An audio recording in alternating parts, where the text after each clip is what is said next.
রাশেদ, এই মেয়েকে না তোমার অফিসে দেখলাম, তুমি ওর সাথে এখানে দাঁড়িয়ে কি করছো? কি করতেছি সেটা আপনাকে কেন বলা লাগবে? কেন জবাবদিহি করা লাগবে? জবাবদিহি তোমাকে করতে হবে, কারণ আমি ওর স্ত্রী। বলো তুমি ওর সাথে এখানে কি করছো? আমি ওর গার্লফ্রেন্ড। আমরা এখানে দাঁড়িয়ে কথা বল, আপনার কোনো সমস্যা? ফ্রেন্ড মানে?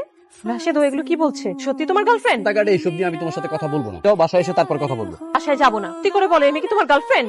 রাস্তার ভিতরে এরকম সিনকেট করবা না। তুমি আমাকে বলো এই মেয়ে কে? তো খুব খারাপ হয়ে যাবে। ও আমার গার্লফ্রেন্ড, আমি ওকে ভালোবাসি, এবার বুঝছো? থাকতে তুমি অন্য কোনো মেয়েকে ভালোবাসতে পারো না, বেঁচে থাকতে তুমি অন্য মেয়েকে ভালোবাসো, এটা আমি মেনে নিতে পারবো না। কি নেই আমার মধ্যে, কি নেই যে আমাকে রেখে তুমি অন্য মেয়েকে ভালোবাসো? এই রাশেদ, তুমি এমন আনস্মার্ট একটা খ্যাত মেয়েকে বিয়ে করেছো। ভেবেছিলাম তোমার বউ অনেক স্মার্ট। স্মার্ট খ্যাত না, আপনি আনস্মার্ট খ্যাত। এজন্যই তো একজন বিবাহিত পুরুষের সাথে প্রেম করছেন। যা করেন একটা মেয়ে হয়ে একটা মেয়ের জীবন নষ্ট করতে চাচ্ছেন। হ্যাঁ, আমি আপনার কাছে হাত জোর করে বলছি, আমার স্বামীর জীবন থেকে চলে যান। আমাদের সংসারটা এভাবে ভাঙবেন না, আমার জীবনটা নষ্ট করবেন না। আপনার জীবন নষ্ট হলে আমার কি? আপনার সাথে বিয়ে হওয়ার আগে থেকে রাশেদের সাথে আমার সম্পর্ক। জোর করছে বলে রাশেদ আপনাকে বিয়ে করছে, সেটা আমি খুব তাড়াতাড়ি বিয়ে করে ফেলি। আমি বেঁচে থাকতে আমার স্বামীকে আমি আরেকটা বিয়ে করতে দিব না। করবেন না, অতদিন পর্যন্ত আপনি আর রাশেদের ওয়াইফ থাকবেন। রাশেদ আপনাকে ডিভোর্স দিয়ে আমাকে বিয়ে করবে।